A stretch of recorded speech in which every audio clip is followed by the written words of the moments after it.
Let's get fortified.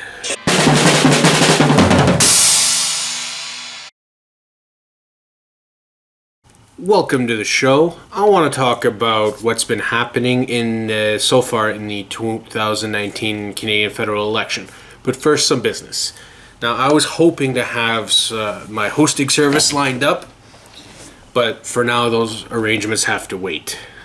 Also, if you're interested in placing an ad or having me advertise for you or sponsor the show Fortified with Gord Fortin, you can email me at gord.f.fortin@gmail.com and we can maybe set something up. But before we get into all the election and all the politics talk, I wanted to share a story that got me thinking today. My schedule's been pretty busy recently. In mid-September, there was an end to a first-degree murder trial that I was covering for the Star. So it was a pretty busy, hectic time. I couldn't dedicate as much time as I wanted to certain hobbies or whatnot, this podcast included. But the reason I want to talk is it's the stress. The stress of shuffling a lot of ideas at once and a lot of projects at once can definitely wear you down. It made me question if I should keep doing podcasts, if it's not going to be full time, if I really have the time and energy to keep on doing this. And that stress completely kept weighing me down and down and down further, to the point where I felt like I was carrying a weight with me. Now, why am I talking about this? Well, today, I think I got the answer on what I should do with all this. I personally find, and this is a very appropriate way of looking at it, sometimes when life beats you down, life will send you just another person that'll come up and while you're down, kick you in the head while you still haven't gotten up. And that is effectively a motivation to get the hell back up and stop the beatdown. And that's kind of how I feel about this podcast.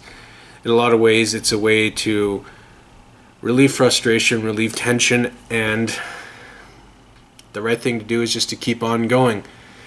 Whether it grows or not, let's just see where it goes.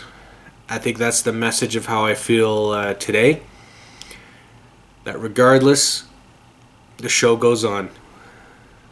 And with that, I think we can get on with the show. Now, when I say I want to talk about the current happenings that are taking place so far in this election, I'm sure you already knew this news item was coming.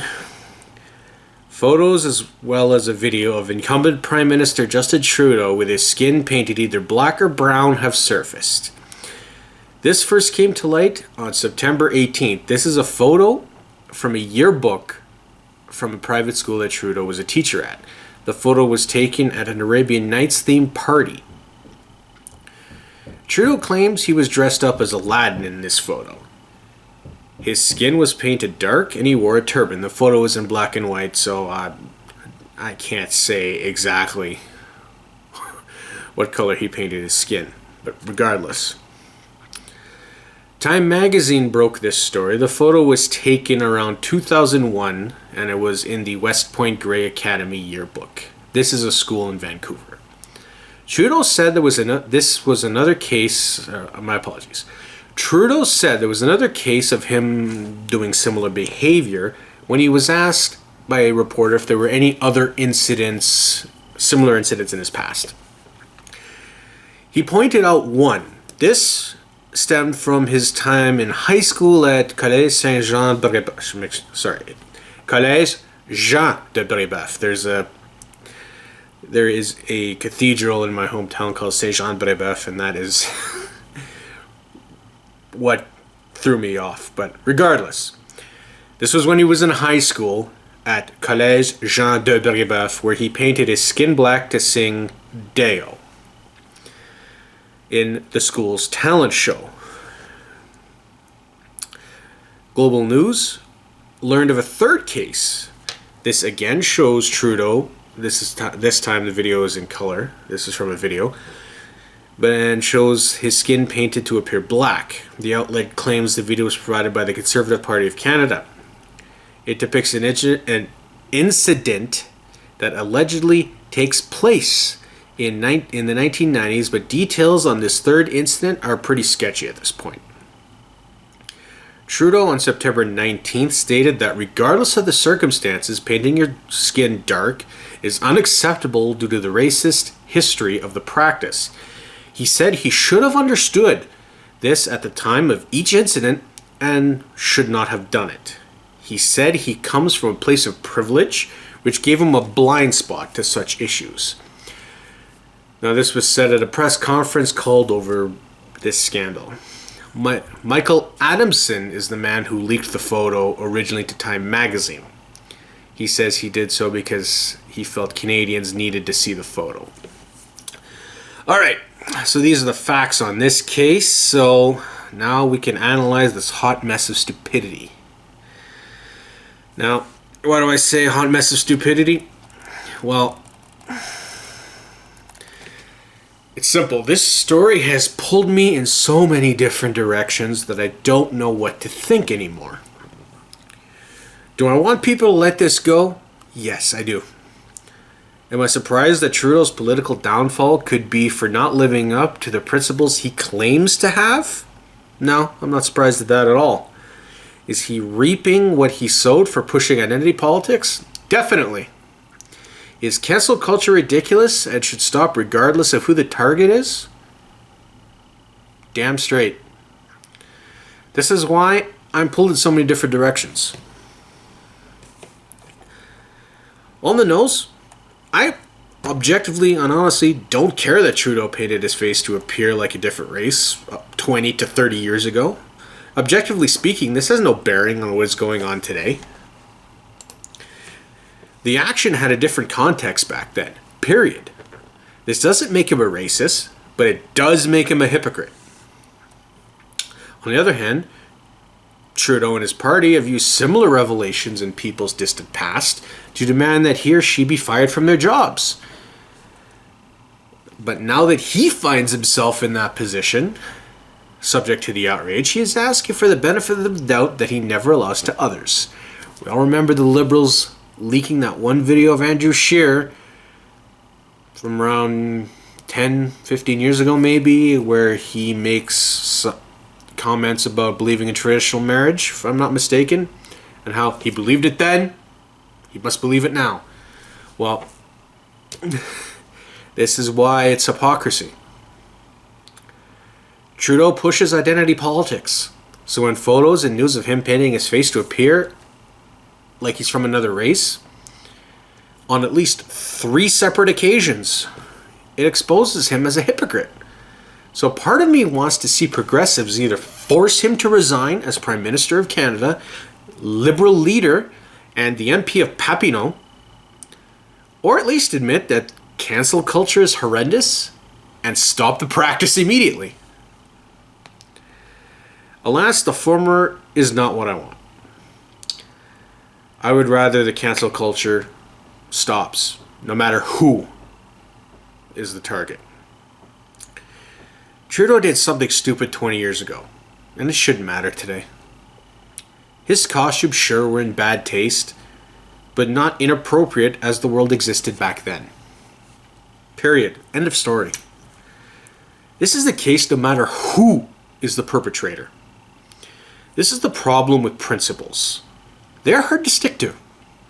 But I'm sticking to mine no matter how difficult it is. Don't get me wrong, I'm not advocating for Trudeau to get a free pass, not at all. By all means, he should reap what he sows.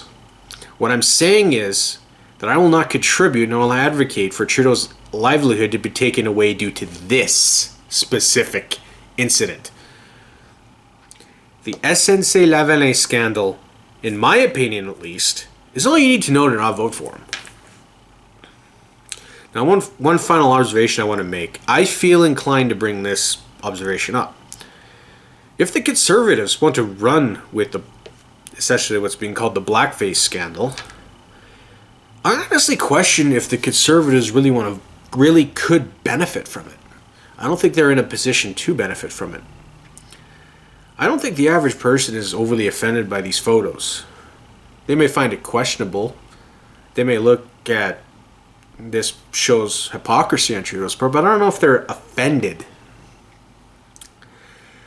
I know social justice warriors will most likely be offended by these photos. But that's a demographic that most likely thinks that conservatives are racist. So, looking at who would likely be offended by these photos, what does the Conservative Party actually have to gain by pushing this scandal? I think the answer is nothing. The people that would be deathly offended by this won't vote Conservative in the first place. Now, maybe I'm wrong. The Conservatives have shown a gain since the scandal broke. But that could also mean the Conservatives only realistically got more popular in areas they were already popular in, and that the Liberal support has plateaued. Or it could just mean Scheer is gaining on Trudeau. Ultimately, at the end of the day, I hoped that a high-profile progressive like Trudeau falling victim to call-out culture or cancel culture, whatever the hell you want to call it, due to some idiotic moment somebody dug up from their distant past, would finally show progressives that this way of acting is ridiculous and making society worse. Unfortunately, the message was not received, and this turned into just either another case of cancel culture, and I'm basing this on all the articles I saw people sharing on social media at the time it broke. And weeks later, it's realistically turned into the typical, there's rules for me, there's rules for thee, but not rules for me. And it's a damn shame.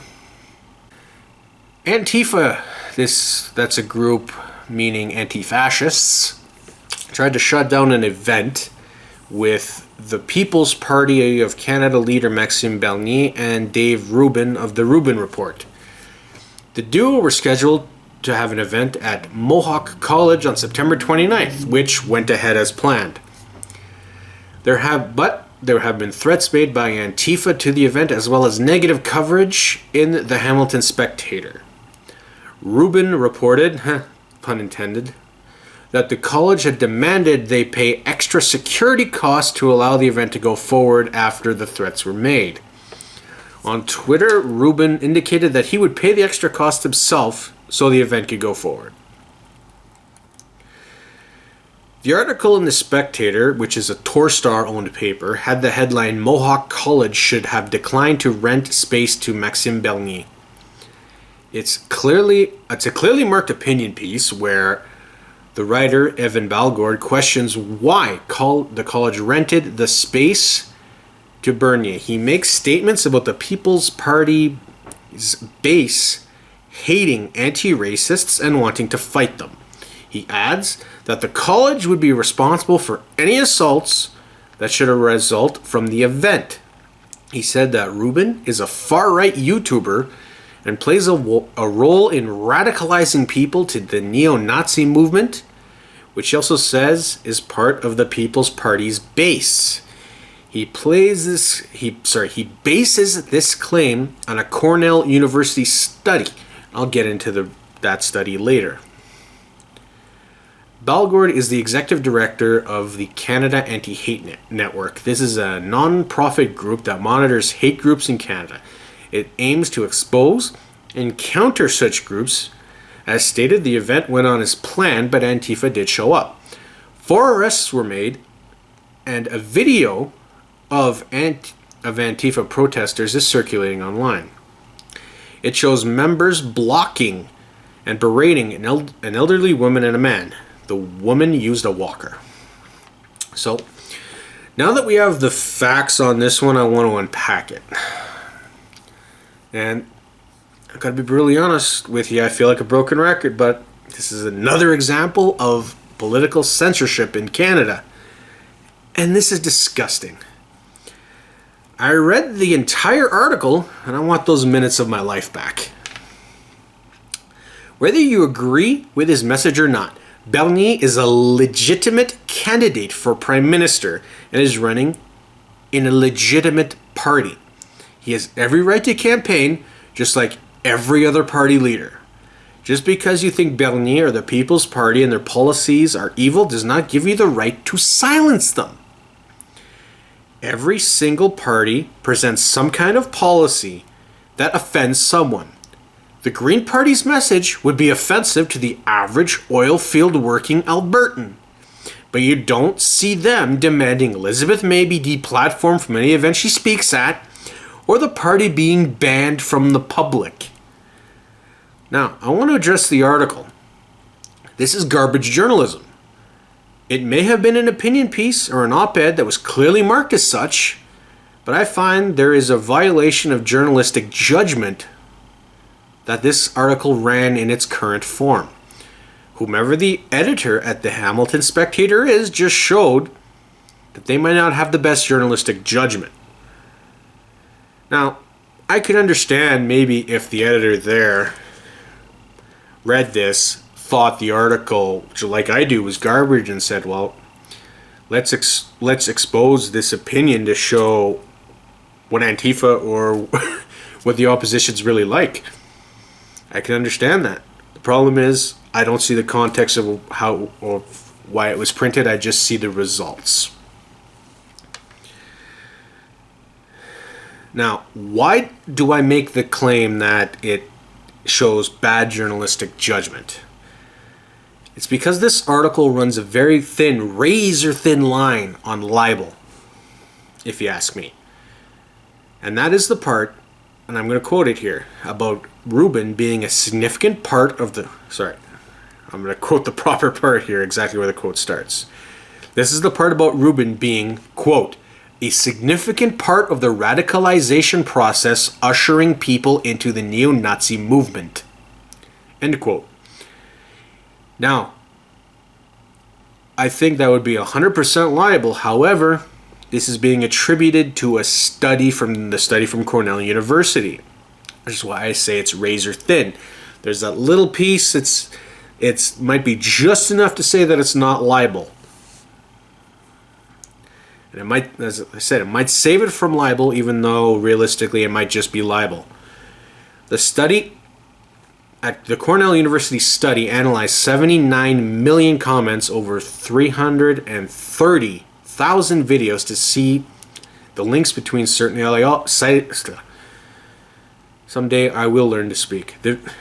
It analyzed 79 million comments over 330,000 videos to see links between certain ideologies. Now, these are ideologies like the intellectual dark web, the alt-right, and the alt-right. And I'm sure there's going to be people out there that might jump down my throat going, a lot of these aren't ideologies. I agree, but this is how it's worded. So, don't shoot the messenger. Just because there is a study to quote from doesn't mean that nothing was wrong. What if the study was debunked? What if it was biased or the methodology was flawed? Proper journalistic judgment would have caused anyone to rethink quoting any study as fact until you can answer those questions. Now, Balgord has every right to his opinion and every right to express it. And he can voice it as he pleases. I don't think he should be censored either. But he doesn't have the right to slander people and censor voices that he doesn't like. Newspapers, as publishers, have the right to refuse op-eds or regular columnists. I did it countless times when I was the editor of the Edson Leader and Hinton Parklander. Part of the job. Balgord should not consider himself censored in this case. He's free to start his own publication, his own podcast, his own YouTube channel, his own radio show, whatever he wants to send out his message. He's welcome to do that. Now, if you ask me, I think this article should have either had some kind of disclaimer, some kind of notation explaining the study, or parts of it should have been edited. This garbage is why the journalism in my industry is in the toilet. This is why no one trusts us. Dave Rubin is not ushering anybody into the neo-Nazi movement. As a matter of fact, he has certain characteristics that are completely against what neo-Nazis are all about. That's why the claim is idiotic. For just running with this unquestioned, this is why nobody trusts the media anymore. This is why we have so many problems. This is why fake news is a thing. So congratulations on being part of the problem and contributing to fake news. Hit pieces are not journalism.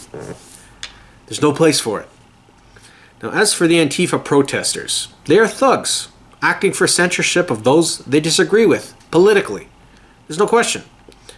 They have no arguments. I wouldn't know fascism if it stared them in the face. Calling people you disagree with Nazis or neo-Nazis, they're not arguments. It's the same thing as just saying if somebody disagreed with you and you say they're racist. It's not an argument. It's an ad hominem attack, which is essentially a personal attack. You don't win debates with personal attacks. You just expose that you have no argument to make. All you do in this case is make Bernie supporters dig their heels in. Now, I'm willing to bet that there could be a net gain for the People's Party support rather than a net loss. Mind you, it might not be big enough to really move the needle and have them win the election, but it could still be a gain. You never know. Now, bottom line, when you try to shut someone up, all you do is tell the world you're afraid of what they have to say.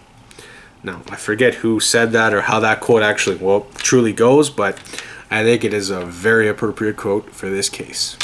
There appears to have been some research done regarding the possibility of foreign election meddling in the federal election here in Canada.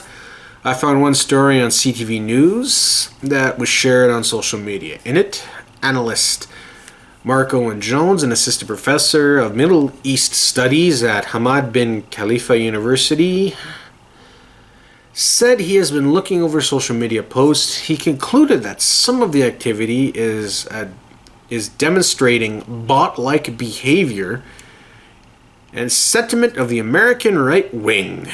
The evaluation saw 34,000 tweets from 4,896 accounts observed between September 3rd and 5th. 15% of these posts use the hashtag Trudeau must go. He said the tweets clearly showed identification with the U.S. right-wing policies, which include the slogans Make America Great Again and Keep America Great. Although Jones indicated that there was bot-like behavior, he recognized that these were posts by real people. Global News did report on the Digital Democracy Project.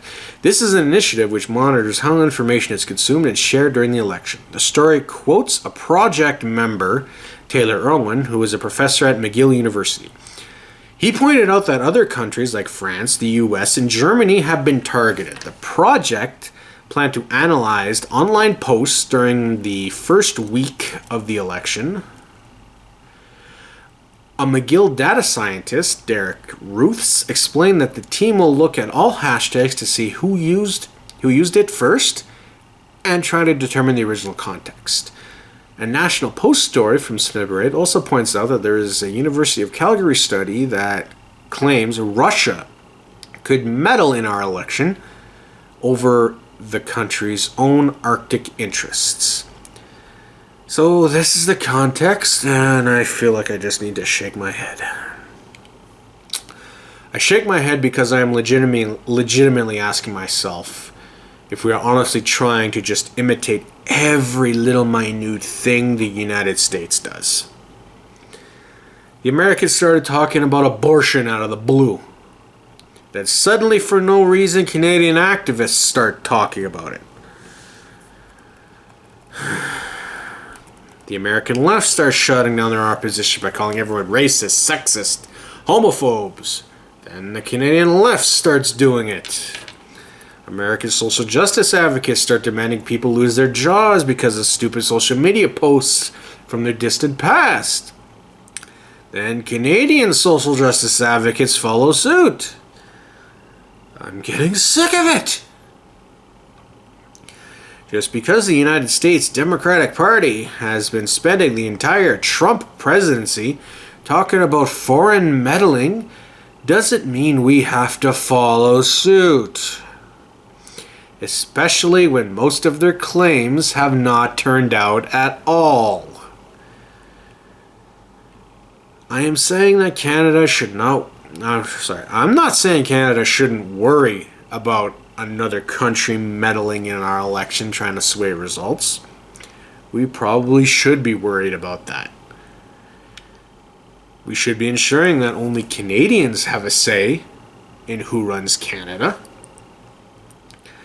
I just hope we're not talking about this just because our neighbors to the south are. Because that is a stupid reason. I've heard people even say that since Time Magazine was the outlet that broke the Trudeau Blackface story, which is a foreign publication, that could be considered foreign meddling. This is what makes me feel we're just copying what the States do. As far as I can tell, the photo was leaked by what appears to be a Canadian citizen. I could be wrong. Truthfully, I don't really care if I'm wrong on that or not, but realistically, how is that foreign meddling? I don't see the connection.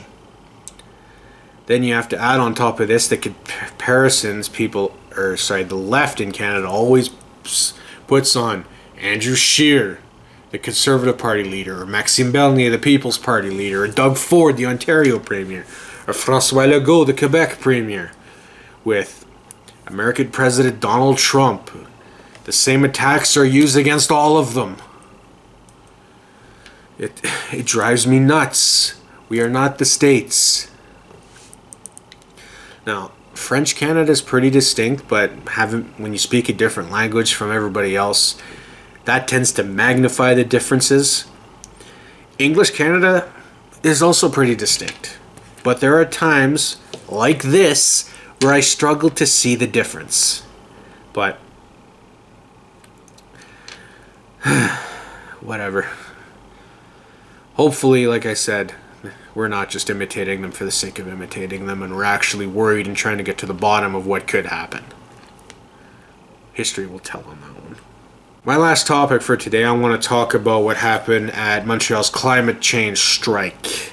Global News is reporting that a man was arrested at the strike on September 27th. Police said the man was allegedly trying to throw eggs at Prime Minister Justin Trudeau.